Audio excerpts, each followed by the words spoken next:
Hi there. So I am out at Countryside Greenhouse and I had to let you guys know that their $2.50 quart sale is going on Perennial. So I am here and I grabbed a couple things already. I just kind of came out here on a whim because Nate had something going on today and I was like, you know what, I'm gonna run out there and see what's going on. And so I had to let you guys know ASAP if you are looking to get out here and get some perennials. The 1 gallon perennials are still around $6 to $9 to $10, but the quart ones all $2.50. So already I've got 3 of these Rockin' Round Bundle of Joy proven winner. I got 3 of the Pictum Japanese Paint and Fern, and then I got 5 of the Ladies Mantle, the Thriller variety.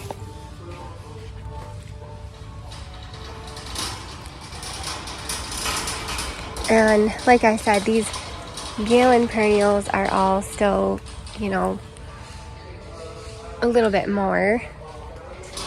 But if you are looking for something specific, I mean, this is the place to come. They have all kinds of perennials. You're probably guaranteed to find exactly what you need. But I'm going to head back over to the quart section. So all hosta, $2.50.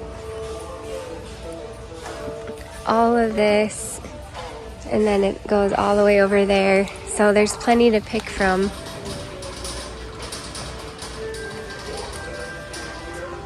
These Loyalist hosta might look cool where I need a little white. I have to think about that. I'm looking for a Carex, a white colored Carex. Got tons of sedums.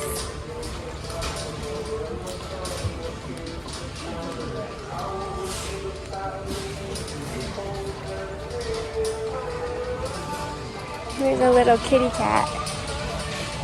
Hey, buddy.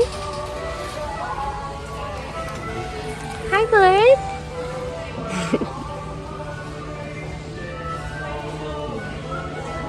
Lots of dianthus, geranium, coreopsis, pincushion flower, blanket flower.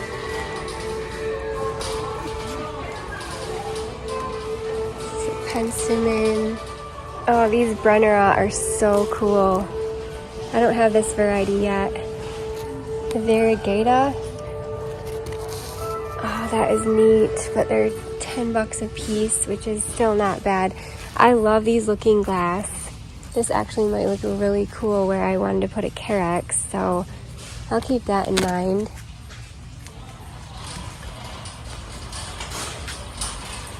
$10. Look at all these heuchera.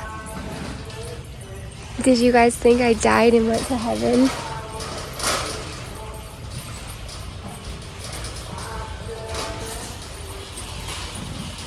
Wow.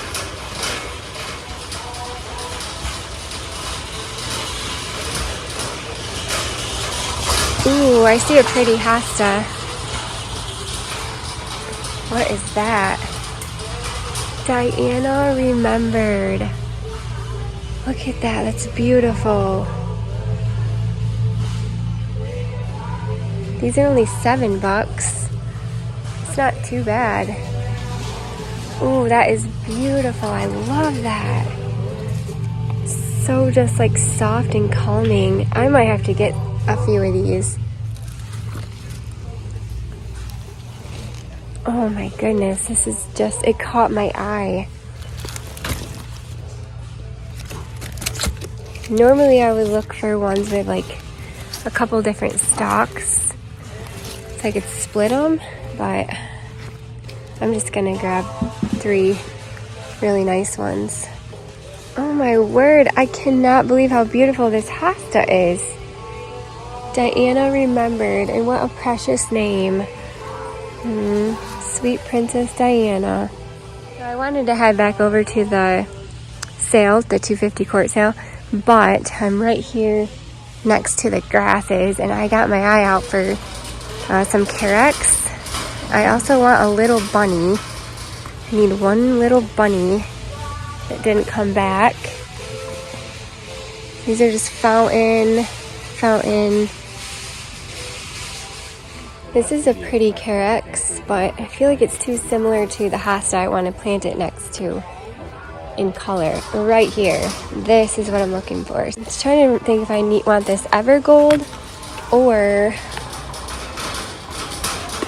the Everglow.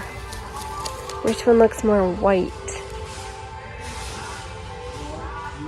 I gotta think about it. I decided to go with the Everglow only because I have a couple of these in my yard already and they are like a no-fail. Come back every year.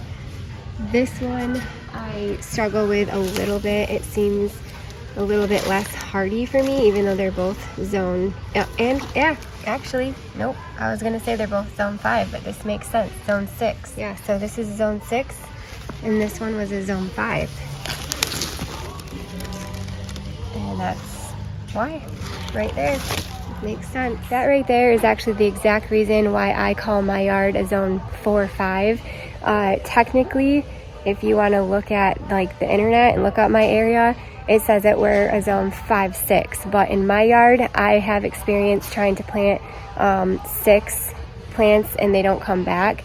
I've also had experience trying to plant zone 5 plants and they don't come back. So that's why I call my personal area in my garden a zone 4-5. In these Hakana clover grass, like if you go to Lowe's, this grass is like 18, 19, 20 bucks. It's crazy. It's $10 here. So even these prices are really great. That is a cute little zebra grass there. What is that called? Bandwidth? That is neat. I like that.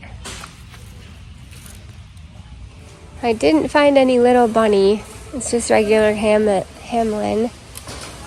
I ended up putting the fern and the lady's mantle back because I can split the ones I have, and I might just get 3 of these. Or 3 of these. Oh, so hard.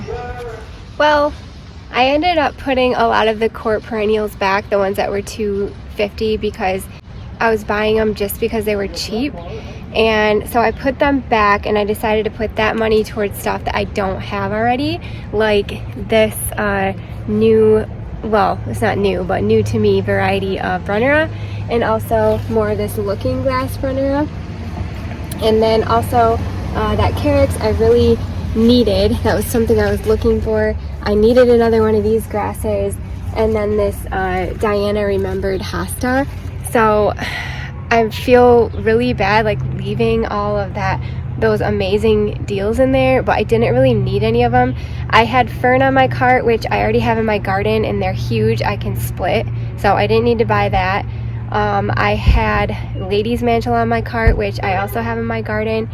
And what else did I put back? Oh, the sedum. I wasn't like, to be honest, I wasn't completely sold on the sedum because it was just kind of this very, very muted pink color, and it was pretty, but it's, I don't know, I just kept looking at it and I'm like, wah, wah.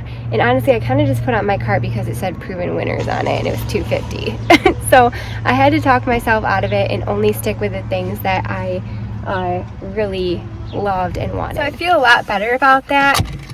Sometimes when there are sales, we are programmed to think like, oh, it's on sale, I need it, I need to buy this. And yes, that is the case. My whole motto is like, buy it on sale, put it somewhere until you need it. But like I said, I already have all those varieties that I put back. And I also been kind of just, oh, there's Loretta.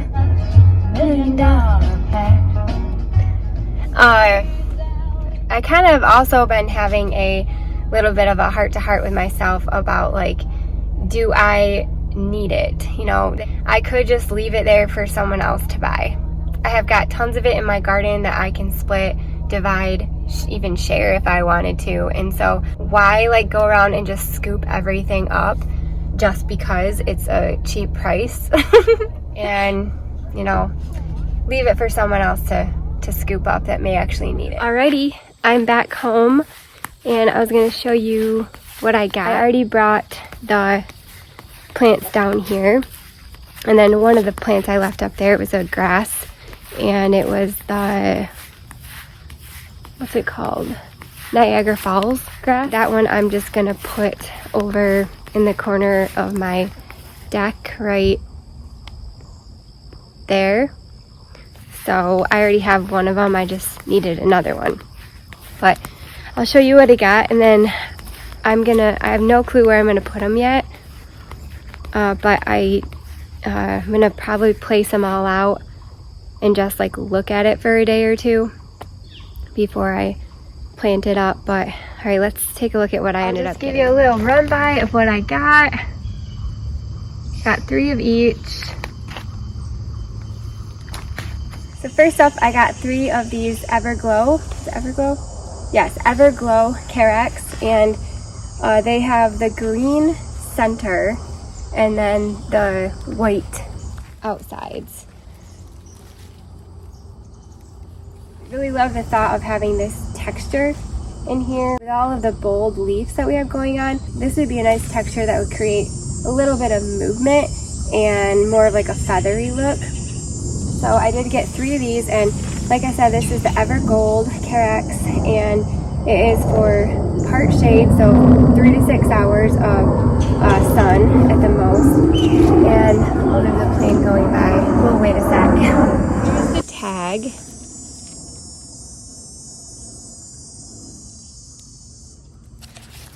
And then it says, one of the best perennials for long-lasting interest, forms a clump of slender variegated foliage that really stands out.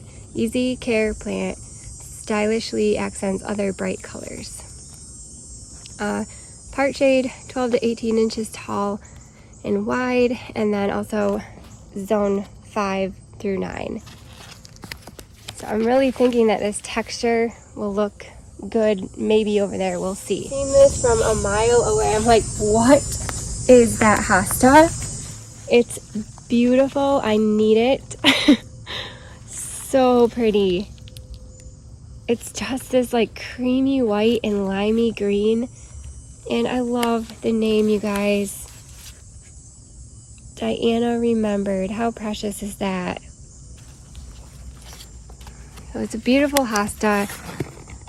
Named after the late Princess Diana of Wales. I mean, I assumed that, but there it is, written right there. Forms a mound of ovate blue-green leaves with creamy white margins. That's exactly what I thought it looked like, just super creamy.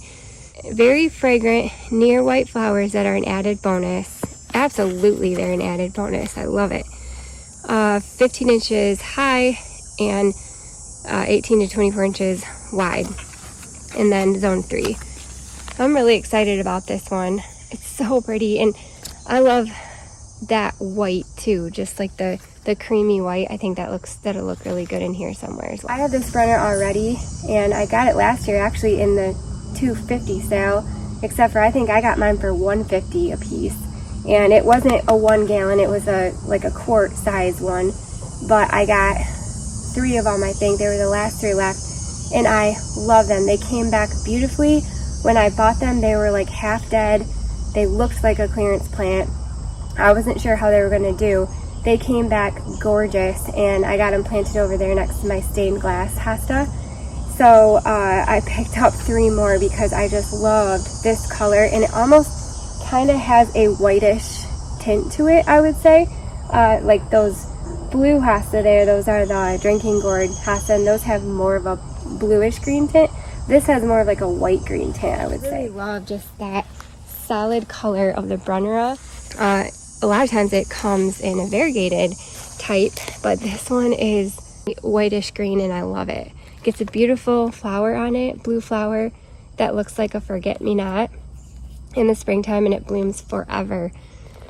This one does say plant in part sun, and it blooms in the spring, 12 to 24 inches tall and wide, zone 3. Like I said, I planted this last year, and then I moved it this year, and it's beautiful. This one I was really excited about. Here's the tag for it. And just check that out. It's got texture, shine, and color going on. It's just a really neat plant. I don't even know if you guys want to read the back of these, but this is hardy to zone 3 through 7. This will do great in my yard. And the deer don't eat the Brunnera. It has kind of like a fuzzy, almost pokey feel to it, pokey texture, and so they just leave it alone. So that's great. But anyway, I knew I wanted to get a few different things to see what would look best in this little area here. And whatever I don't put in this area, I can, you know, put anywhere else back here. But already, if I kind of take a step back and look at this, my eyes kind of gravitate towards this looking glass Brunnera to go right in here. I like it that it's a solid color, so right up against that frozen margarita hosta, it's going to provide a lot of contrast. And also, it's a completely different color than that hosta and these heuchera, but it also kind of matches the drinking gourd there. So I'm just going to place these here and see if I like it. Maybe just put like 3 of them. Oh yeah, that's great. I like that. Here, let's get this out of the way.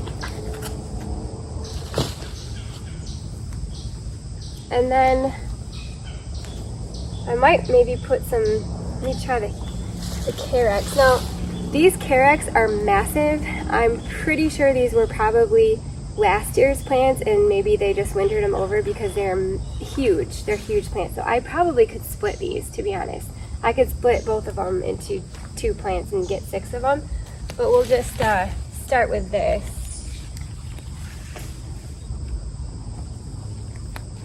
See what we like. It's all right. Go over here.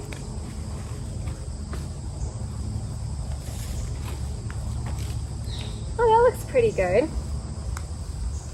Now I could, let's see if you guys can see that. This is what I did. So I put a little clump of the looking glass Brunnera and then the Carex around there.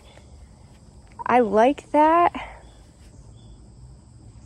I could split those Carex and do like 1.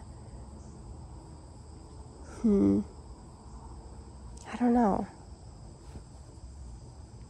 There's not really a big space in there. It's not that big of a space, so I don't want to jam one in there. Or,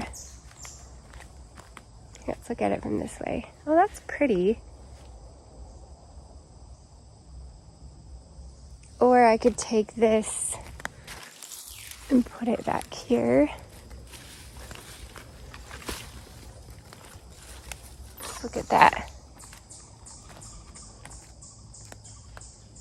Okay, I don't think I like that one back there. I like it better in the front.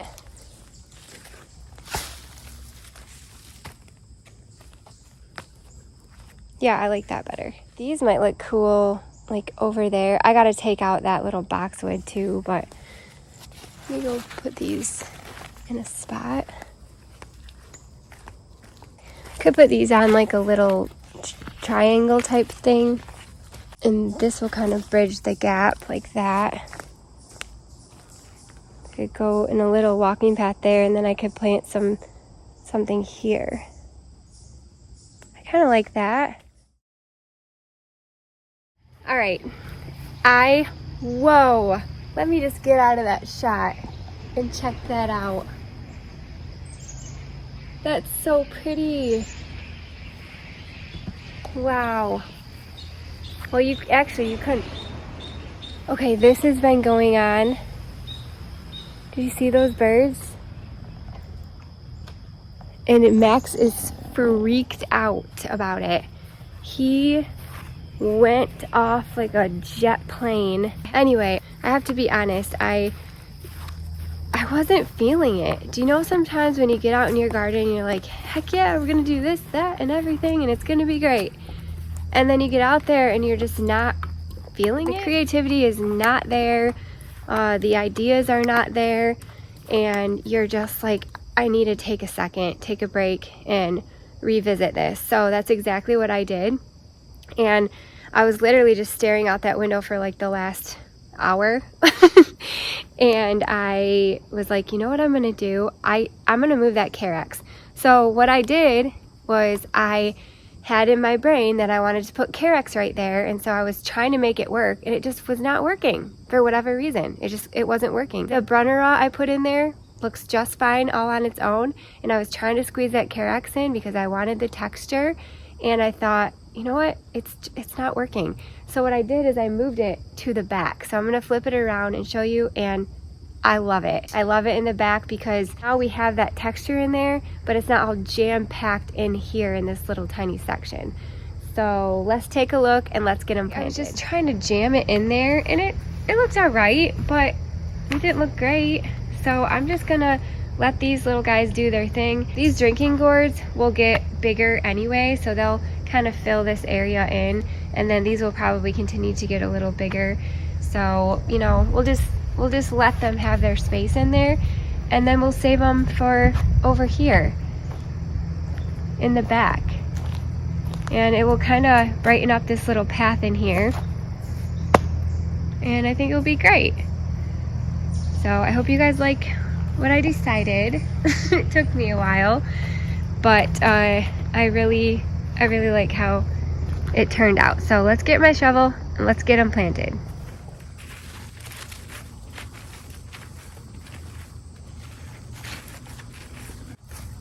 Oh, the hair is going back already. Goodness.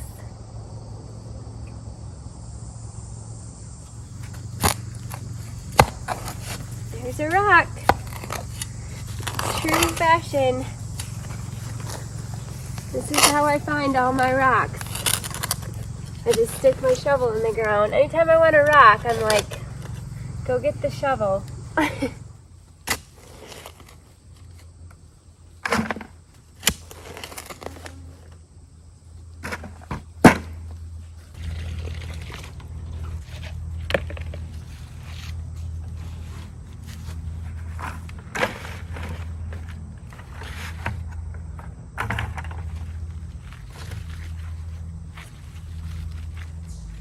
One down,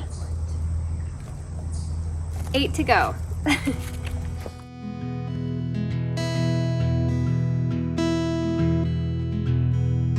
Hey, good looking, what you got cooking? How's about cooking something up for me? Hey, sweet baby, don't you think maybe we could find us a brand new recipe? I got a hot rod board and a $2 bill. I know a spot right over the hill. There's a soda pop and the dance is free. If you wanna have fun, come on. I wanted to stop and show you guys my soil that I've been blessed with.